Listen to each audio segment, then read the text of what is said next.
Try natin. Oh shit, sana gumana pa. Ayun guys, oh. Oh my god.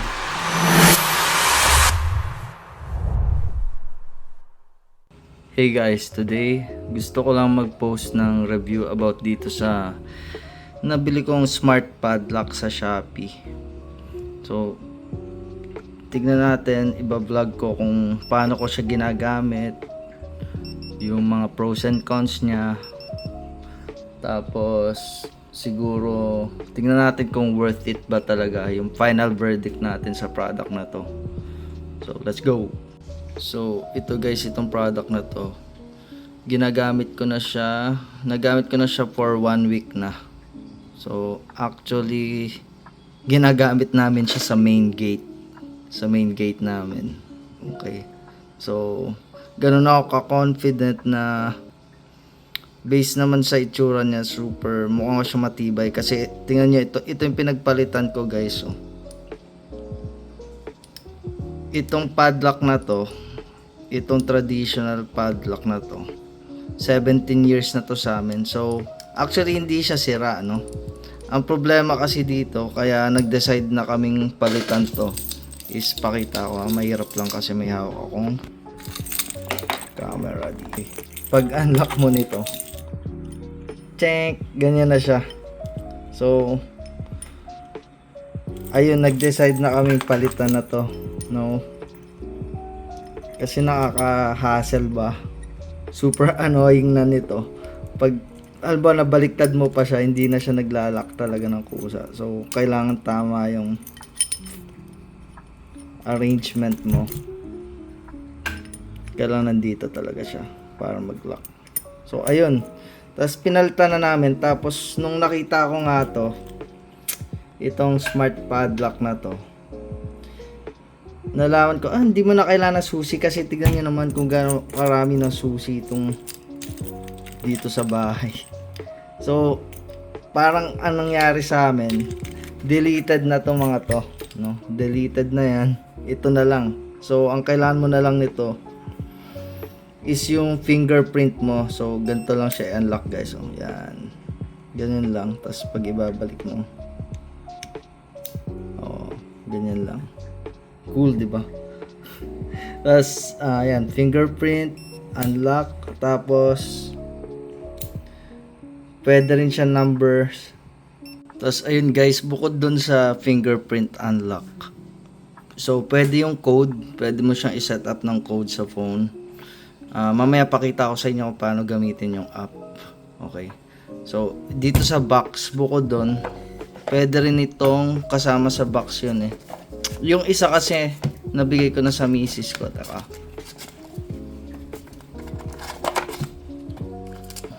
Pwede mo rin siyang gamitan ito, no? Ito, kaso itong susing to, itong smart card na to, hindi ko pa siya na-add dun sa app, no? Kaya baka hindi pa siya gumana. Okay, hindi pa nga gumagana kasi itong NFC na to, itong card na to, hindi ko pa siya na-add. So, mamaya, pakita ko kung ang next kong section natin, pakita ko paano yung paggamit ng app, guys. Okay. Guys, so, punta na tayo ngayon dun sa app. So, make sure lang install nyo to Smart Life by Tuya. Okay, so, para makikita nyo yung ganitong screen. So, punta lang kayo dito sa, ito yung padlock natin, SP900. So, ito, pag nandito na kayo sa loob, makikita niyo yung battery status. Tapos, pwede mo rin siyang i-unlock gamit to. Ayan. Yan, nag-unlock siya sa ano. Nag-unlock siya habang hawak ko. So, ilak ko ulit. Tapos, ang unang menu nyo dito, ito. Makikita nyo yung mga log, mga use log nitong padlock. So, ayan, kita nyo nung 1:16, in-unlock ko siya with code. Tapos ngayon 121, inunlock ko siya gamit Bluetooth. Tapos nung 1:02 AM, inunlock ko siyang fingerprint. Tapos punta tayo sa medyo maaga.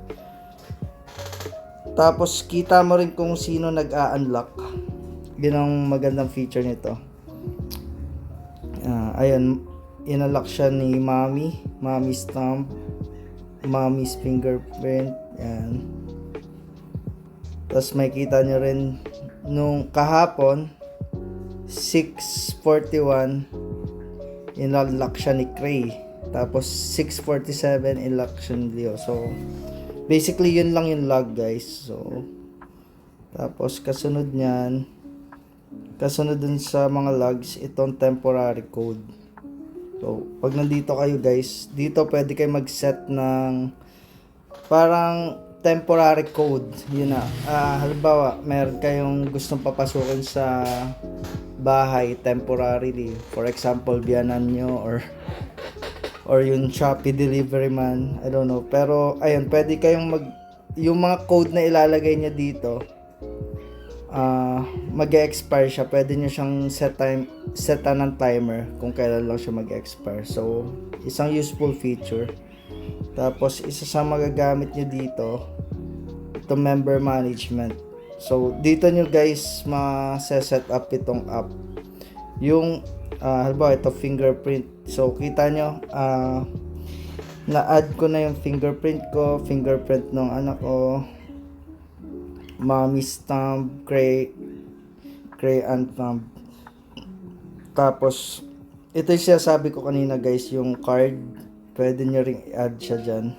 Kasi dalawa yung ibibigay nila sa iyo na card. So, sa ngayon yung sa misis ko lang na card ng in-add ko. So, yung isa, nakita nyo kanina, hindi ko pa na-add. So, tas pwede rin kayo maglagay ng code dito. So, pero mostly, itong pinaka-useful dito, yung fingerprint. Yan. Tas, guys, may instruction naman siya dyan. Yan. Ganyan lang siya. So, ang kayang i-add na fingerprint nitong device na to is sa pagkakabasa ko 50. Tapos sa code, 100 code pwedeng ma-add. So, sa card, yun ang hindi ko alam. Pero, magpo-provide sila ng dalawang card. So, guys, gusto ko lang i-add na itong mga fingerprint na nakikita nyo dito, pwede nyo silang tanggalan ng access. So, for example, ayaw nyo nang papasukin si Mommy, punta lang kayo kay Mommy. Tapos, pindutin nyo delete, madidelete na yung thumbprint niya. So, that means hindi na siya makakapasok dito hindi na niya ma-unlock yung padlock. So, hindi siya makapasok sa bahay. Okay, so, yun lang yung gusto kong i-add. Okay. So, itong more, ito, wala lang to. Okay, so labas na tayo ng app. So, ayun guys, punta naman tayo sa pros and cons. So, number 1 pros is obviously super convenient. Hindi nyo na kailangan susi. Hindi nyo na kailangan magpa-duplicate or what. Gagana siya. Basta may fingerprint, meron ka ng card, meron ka ng code. Diba? So, ayun, dito ko siya ginagamit guys. Tapos obviously, isa pa sa pro niya is waterproof, tapos super durable siya. So kahit mabagsak siya sa tubig guys, try natin. Oh shit, sana gumana pa. Ayun guys, oh my god. Try natin. Waterproof nga. First time ko ito itubog eh. Ayun, so ayan, ang isa sa cons niya guys, pagbasa, hindi gumagana yung fingerprint, no? Try natin punasan. So, pagbasa yung fingerprint nyo, hindi siya gumagana. Yan. So, dapat tuyo yung fingers nyo bago gumana. Yun ang isa sa cons niya. Tapos, isa sa pros niya is, ayun, pwede mong remote unlock, pwede. Diba? Okay. So, yun lang. Tapos, isa sa cons pa, isa pa sa cons, pakita ko sa inyo. Pag kasi nasa labas ako, so example ito yung gate namin. Nandito ako sa labas. Pakita ko.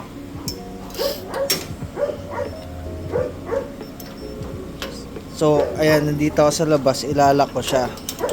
Okay, ilak. Minsan mahirap siyang i-shoot dun sa butas pero gawa na siguro yun ng lock namin. So, ayan, di example nasa labas ako, di i-fingerprint unlock ko siya, di ba? Ayan parang kung ano-ano mapipindot mo, hindi siya agad gagana. Ayan, ay gumana na agad. Parang ayan, may miss. Di ko alam kung paano term nami-miss touch siya.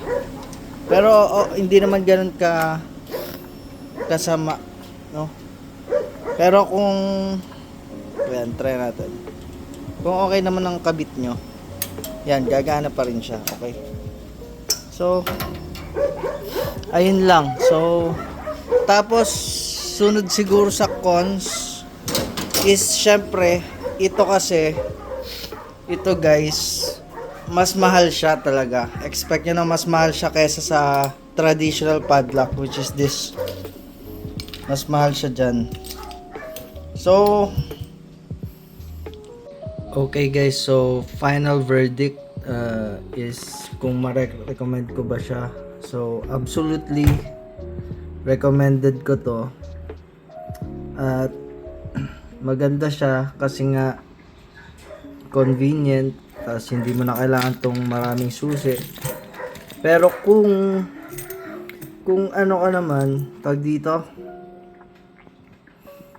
pero kung siguro nagtitipid ka, gagana pa rin naman itong traditional padlock. Pero kung gusto mo medyo modern na techie ka, ayaw mo na ng mga susi, definitely ito. Kasi di ba guys, minsan pag dala-dala natin tong susi, halimbawa nag-uli ka sa mall, parang ang bigat nito sa bulsa sa bulsa or sa bag mo, mabigat siya. Tapos ang ayaw kasi sa traditional lock, pwede rin siya mawala, malaglag, ganun. Tapos hindi mo na ma-unlock yung bahay mo, di ba? Kailan mo nang pasira or ano bang tawag doon, yung keymaster, yan, ganyan. Pero ito kasi ang kaiba naman nito guys, di battery to, di ba? So mas advanced siya, hindi mo na kailangan susi. Kaya lang, kasi nga di battery siya. Pero ang experience ko naman sa battery nito matagal. So ayan, china-charge siya guys, ayan. So paano pag na lowbat? So pag na lowbat, madali lang yun. Yung phone mo, pwede mong i-connect dyan, di ba? USB yan, USB-C. Yun, naisip ko na yun, pwede mong gamitin power bank yung phone mo para ma-charge siya. Or kung may dala kang power bank, pwede rin, no? Kung halimbawa lang malolobat. Pero sa experience ko, high pa rin, puno pa rin, kasi factory charge siya. 1 week ko na siyang ginagamit, hindi nabawasan yung battery. So ang expected battery ko dito is at least 1 year bago siya ma-lowbat, talagang super lowbat. So siguro once a year i-charge lang natin, all goods to, right? So ayun guys, salamat sa panonood. At kung nakaabot ka sa part na to, like, comment, share, subscribe para sa next stuffs that I actually use product review video. So dun sa mga interested na kumuha nito, mag-iwan ako ng link sa description kung saan ko to nabili, at kung gusto nyo rin siyang i-check out. Okay, bye.